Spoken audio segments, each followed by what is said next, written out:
Hey everyone, Egman here with another video. Today I've got one of the decks that I ran during my Memorial Day stream. It is the Android 13, and I guess it's kind of like Android 13 slash Super 17.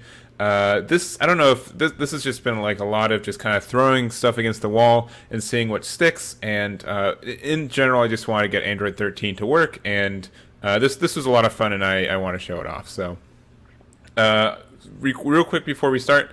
I'm using the Android 13 layer just because I think it's cool and I want to run it. But I think if you want to be more viable, I think the Super 17 leader might have a little bit more of an edge compared to Android 13. But that's up to you. I haven't really tested Super 17, but just being able to untap to do Awaken seems better. And getting cards to your drop can also be really nice. So there's that. And also Android 13 is a little bit dependent on, awakening early. So getting stalled on that can be a little bit upsetting, but it's not a huge deal. And in general, I felt like he was not the worst leader to run. So let's go with that. Not the worst. That's the standards we're hitting. So let's talk about quickly the new cards that. Actually, let's talk about the leader itself. So.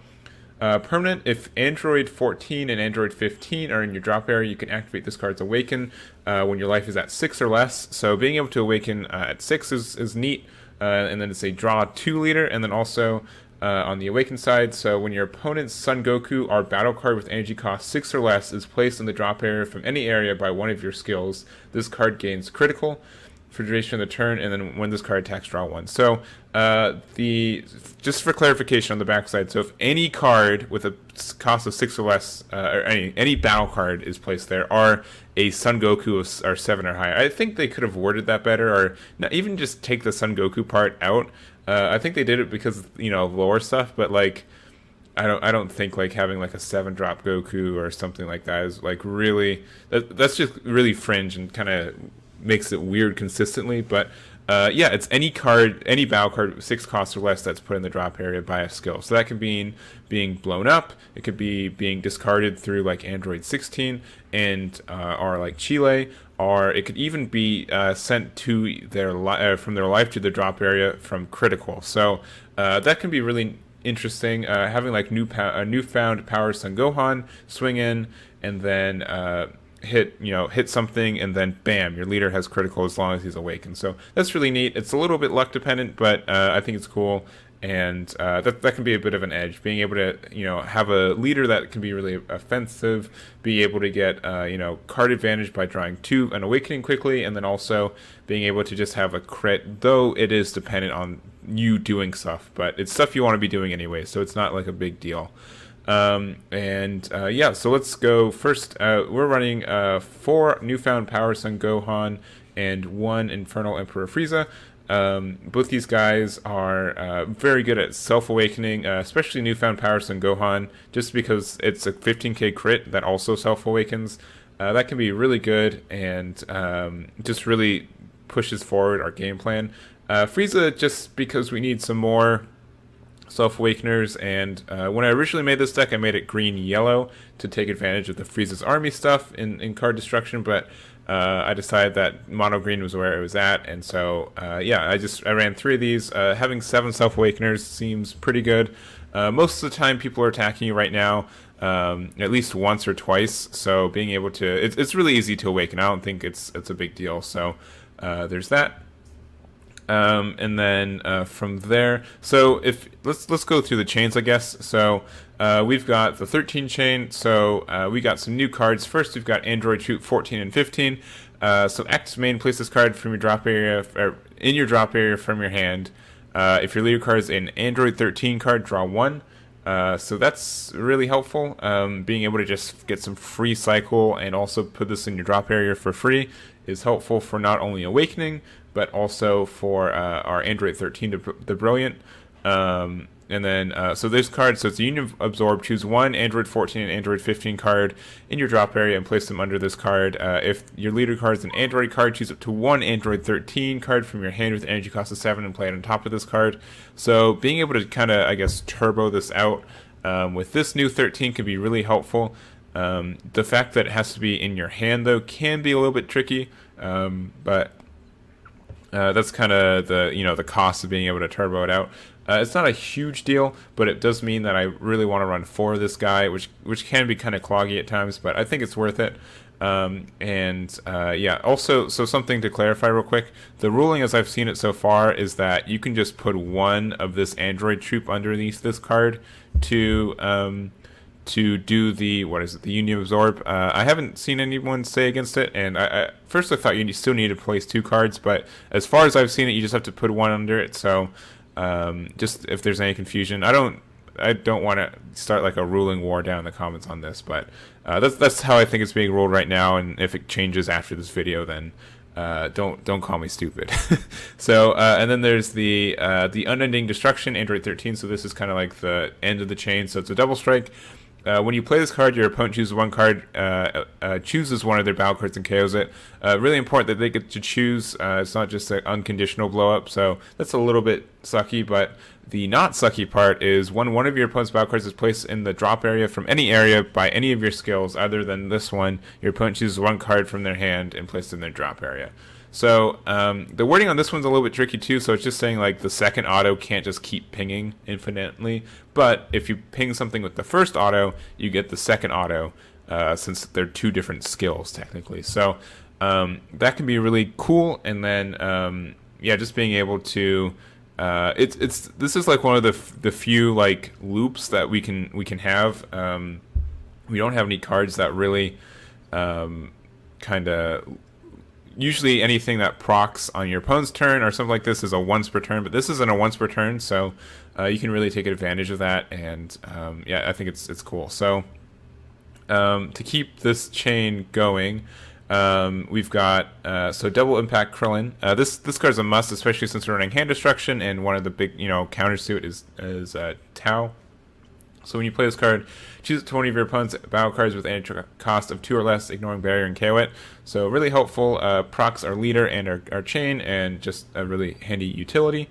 And then also we've got Chile the Beautiful. So when 1 of your opponent's battle cards is KO'd, your opponent chooses 1 card in their hand and places it in a drop area. So you can do some really nasty things if Chile and Android 13. I think it is Super Android 13. Technically, but with these 2 on your field, you can do some nasty stuff. So let's say you do this and they attack with something, you can Shocking Death Ball, so that destroys it. So both these guys proc, so they have to discard 2 cards, and then if they dump something with Chile, that's a battle. If they dump a battle card with Chile, then Android 13 procs again, and they have to discard another card. Right? You can play around it, of course, by discarding not those cards, not battle cards, but it's really a lot of pressure and can do a lot of good. And then you can like combo with like a Stout Hearted 16 and get this again. So I was originally running 4 of this guy, but I felt like we still needed some card advantage, and being able to find our combo pieces was kind of important. So I think 2 Defending Father Paragus was the right call for that, and yeah, that's been really helpful. And then if you haven't already seen from the cards I haven't mentioned, we're also doing the Super 17 chain. We might be trying to do too much, but I felt like this chain was good enough to be put into it. It has a really good kind of overall condition for it, and yeah, it's just really easy to play and stuff like that. So let's go into it. So first, the biggest reason is because I wanted to play Endless Malice Android 17. So it's an auto burst 3. When this card attacks, this card gets plus 5k power and critical. Just because it's critical is good, because you're able to potentially proc your leader to be critical too, so just a lot of pressure there. And then also, since it's Android 17, you can absorb it with Hellfighter 17.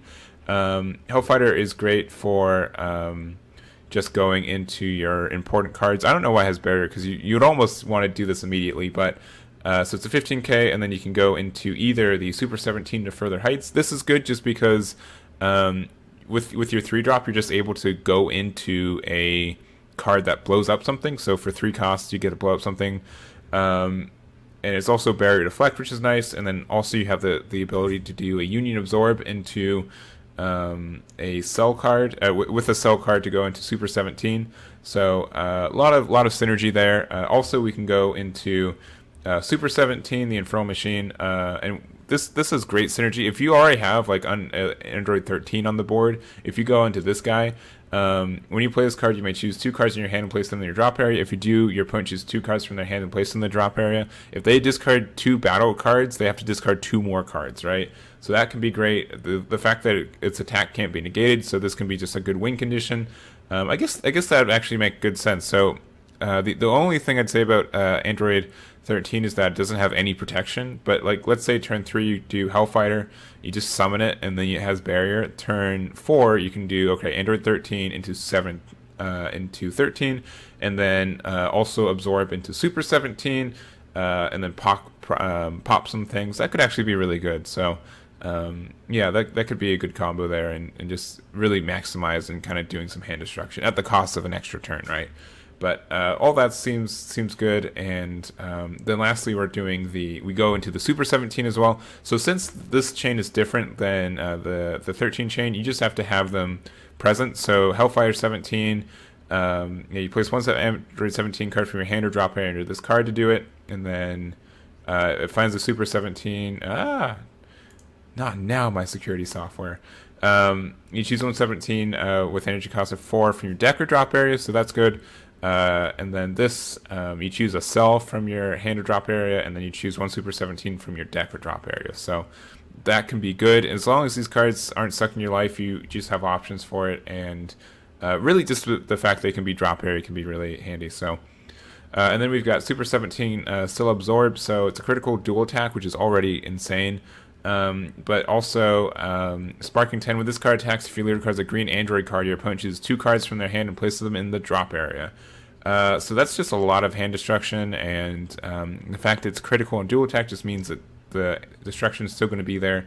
It's Sparking 10, so it's something to really make sure you get. I ran into a situation where I forgot that I didn't have Sparking 10 yet, and I go into it and it's still a crit dual attack, but it could have been a lot more deadly. So there's that. And then lastly, so I have this is kind of like so we need cells to go into Super 17, and so right now I'm running one of the Growing Evil Lifeform cell because we can only run one, and then since we're already doing the 17s, I decided that the Vile Replication cell was probably the cooler one, at least the cooler one to go into, and the fact that it's a 5k combo I felt like was better than having a 10k combo, since we don't have an untap leader, and we're kind of tight on our energy, to be honest.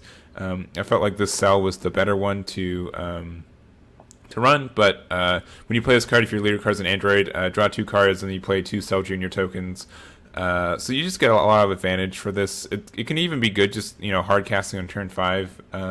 But this should normally just be for just to be able to go into our Super 17 cell absorb. So there's that, and I think that's all the cards for it. So really still a work in progress, but I think this is really cool. I really think that it's cool what they did to make this leader viable. Again, I mean, I guess they didn't make it super viable, but I like what they did, and he's really cool. Now that it really made me look back at some of these older cards, and what they're doing to make these older leaders kind of viable, I think is neat. If you haven't seen my Vados Champa deck, I think that one's the coolest in my opinion. But this is a close second, and I think it's underlooked that this can be awakened at turn 1 or 2. Just with 6 life, which is crazy, right? We've seen like with Skillless Goku how that can be really good, and just from a defensive step, being a 15k attack or 15k power, while also gaining advantage from attacking and other things, and also having crit a lot of the time can be really cool. So I think that's going to be it from me. Let me know what you guys think about this deck. There's definitely a lot of different things I could do. I thought a lot about running like the Toa Overwhelm card, but I felt like we depended a little bit too much on our discard pile to do that with all the chains. If you take out the Super 17 stuff, I definitely can see running some like Toas and other ways to just alternatively like just get cards over your opponent's hand. This deck kind of depends on your opponent summoning, wanting to like play battle cards. So if you're playing against a deck that doesn't do that, it can struggle a little bit. So I could definitely see if you run hand destruction in general, then you get a lot more boost just from like your Android 13s and stuff. But that's going to be it from me. Thank you guys so much for watching, and I'll catch you all next time.